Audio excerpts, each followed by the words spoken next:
Listowel Arms with Germaine Greer. Welcome, Germaine. Welcome to Listowel.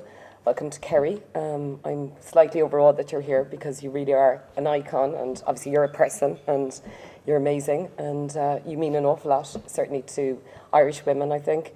We all had our battered copy of The Female Eunuch, exchanged as intellectual contraband as kids, and it meant a lot. It raised our consciousness, so it's brilliant to actually see you, the living embodiment of empowerment. Welcome. Thank you. So how do you think The Female Eunuch kind of measures up now, 40 years later? Well, I wish it didn't, I wish it had been superseded by half a dozen books that related more closely to the sorts of things that are going on now.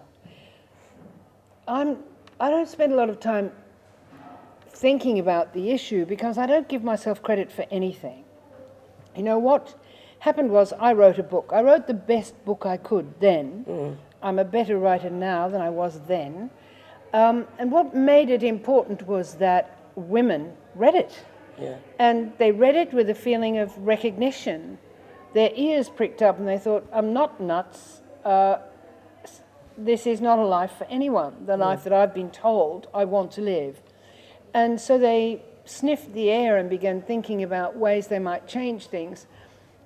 But truly speaking, things were already changing. Women were having to go to work to service the family debt. That's why they went to work. They weren't going to work because they wanted some brilliant career.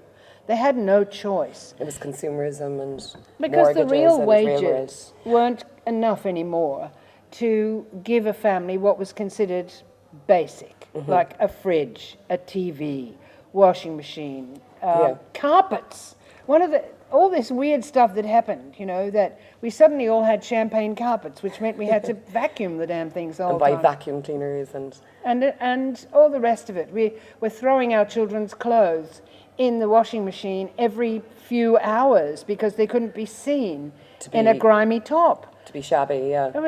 And women were under this cosh that the family had to look one way, the house had to look one way, and they had to earn extra money as well. But what really pissed me off was they were being made to feel guilty on top of it all.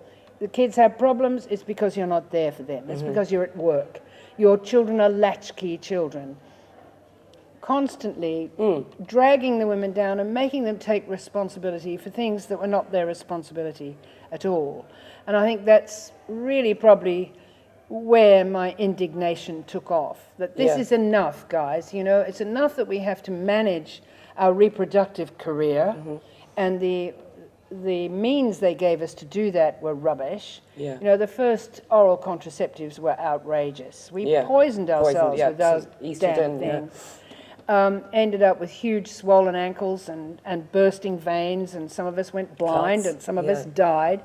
But it was our responsibility. We had to be sexually available. We had to fall in with all of that. We couldn't be unapproachable. We had no excuse for not having sex with our husbands. Yeah, I agree with you. I think that the pill was sort of a double-edged sword. It was supposed to give you this sexual liberation, but it didn't. It was completely for women.